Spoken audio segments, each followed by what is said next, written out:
Welcome to Shared Measurement System Orientation with the Jackson Collaborative Network. I'm Sherry Butters, manager with the network.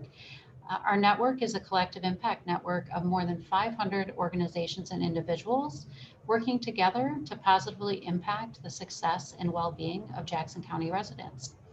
The network brings partners together around shared measurement system priorities and provides valuable supports to assist them in their systems change efforts.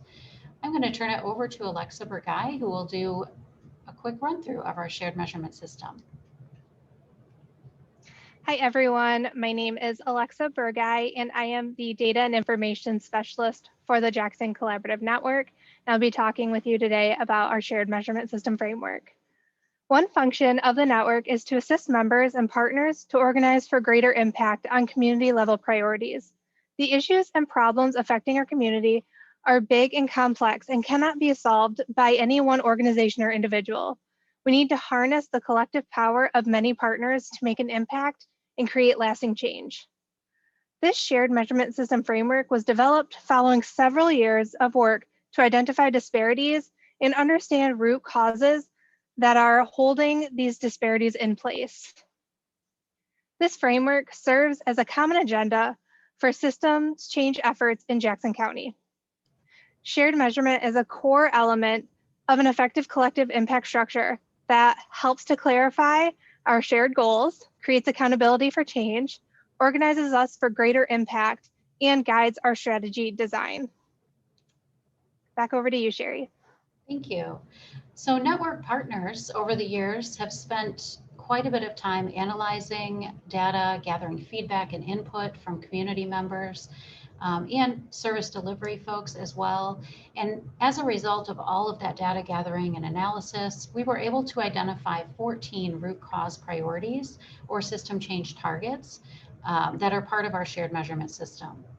So in this graphic, you'll see the list of those 14 root cause priorities. A root cause is characteristics of our system that are key drivers or barriers to achievement of the goal. So another way that we like to describe root causes is the thing that's actually holding that problem in place for individuals. And the root cause of those things will be different depending on the residents and their individual circumstances. System change targets describe the characteristics of the system and how they will look different if we're actually successful in addressing that root cause. So for example, just to pick one of these, let's look at service systems are easier to navigate. That is our system change target. And the root cause underlying that target, what's standing in the way, is that systems right now are not easy for residents to navigate. I want to go to the next slide. Great. Okay, so here's an example of the process that we used over almost the last decade. So we've been gathering a lot of information, a lot of data from residents, and this is an example of the process. So you can see over on the far left, we gathered a lot of individual statements, what we like to call system scans, where we actually go out and talk to individuals about the problem that we're trying to solve as a community and what's standing in the way of achieving success. And so these are all example statements pulled from our community system scans. So when we went out and talked to residents, we heard things like SNAP benefits cannot be used for grocery delivery services, and that stood in the way of equitable food access. Medicaid reimbursement was lower than private insurers, which stood in the way of equitable access to care. And things like unequal distribution of highly skilled teachers and access to technology. So those are individual statements made by residents or groups of residents. And in the next column over, so right in the center of your screen, you'll see the themed root causes. So when we looked at, for example, SNAP benefits and the feedback that we received on Medicaid reimbursement, we actually looked at that and identified that there were actually policies holding those things in place. So at the root cause of those issues were inequitable policies. The same was true with the unequal distribution of highly skilled teachers, access to technology. At the root of both of those issues were the inequitable policies that were in place that actually informed how resources were delivered in our community. So inequitable distribution of those services and resources is at the root cause of that problem that's showing up for residents. And so at a network level, so all the way to the right, you'll see the network root cause or target. So when we looked at those specific root causes, which were inequitable policies, inequitable distribution of resources, at a network level, so at a community level, the root cause theme that emerged was that services and policies are inequitable and they often disadvantage our most vulnerable populations. So that's kind of an overview of how we went through that process. And it's really important that we help our partners align our action around these shared root causes so that we can really maximize the impact that we're having on the goals we're hoping to achieve. Alexa, I'm going to turn it back over to you. Perfect. Thank you. So we're going to be talking about aims and goals now. Aims are the overall outcomes we want to achieve for all individuals of Jackson County. These state what will be different for Jackson as a community if we are successful at our collective goals. There are 5 aims within our shared measurement system. Our basic needs are met, we are safe, we are healthy, we are resilient, we achieve our full potential. Moving on to goals. Goals are long-term objectives that need to be achieved in order to realize our vision of a healthy, safe, and thriving Jackson County. These goals identify population level outcome measures targeted for change. We currently have 11 goals within our shared measurement system, which range from reducing violent crime in Jackson County to increasing % reporting access to quality healthcare. There are metrics in place to track and measure collective progress on the goals. The shared measurement system also includes a set of leading indicators, and if they were included in the graphic, they would be right under the goals. And here you can get a visual on how leading indicators are the next step underneath goals.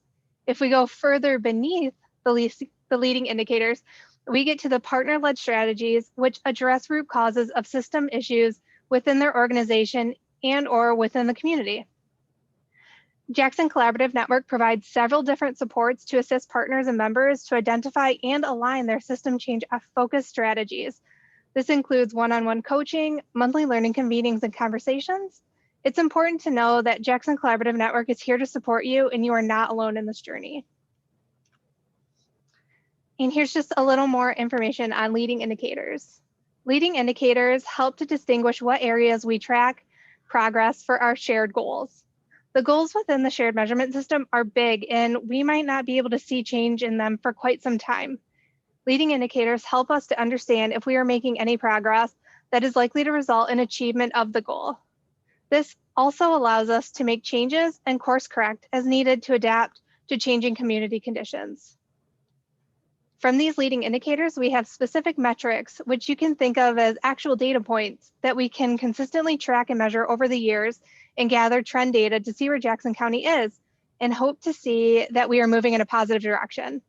For an example, the leading indicator could be confirmed shootings, and the metric or data point that we track over time would be confirmed shootings, evidence of shooting found. So I'm going to pass it back over to Sherry. Great, thank you, Alexa. So here is a list of resources. So today was just intended to be a quick 101 step through the shared measurement system. And there's more information if you're interested in learning more about our shared measurement system or the network in general. Please visit our website, which is jacksoncollaborativenetwork.org. There's a lot of great information about the services and supports that we offer. You can also find more detailed information about the topic that we've covered today. One of the resources that we offer to all of our partners, and this is a free service, support for coaching and technical assistance. So we have a small team of staff that provide targeted coaching and technical assistance to help our partners align their action and implement strategies around our shared priorities. So, as we walked you through that shared measurement system framework, we're all working toward a healthy, safe, thriving Jackson community. And our coaches are in place to help you identify the actions that you need to take in order to help contribute to progress on that shared vision, help us achieve that vision. You can actually go online and request a coaching consultation. And again, this is a free service. Our coaches will meet with you briefly to explore your needs and identify with you a set of action steps, and that will help you identify an action plan and begin implementation and hopefully achieving some outcomes. So there's a link in the slide here for requesting a consultation. Our e-newsletter is also a great resource if you want to stay up to date on what's happening in the community, or if you want ready access to some of the trainings and supports that we provide. Our e-newsletter is where we share that information with our partners. If you currently do not get the e-newsletter, make sure to go sign up. You can go to our website and just look for the newsletter sign up. So thank you for joining us today. I appreciate your time, and we look forward to connecting with you soon. Thank you.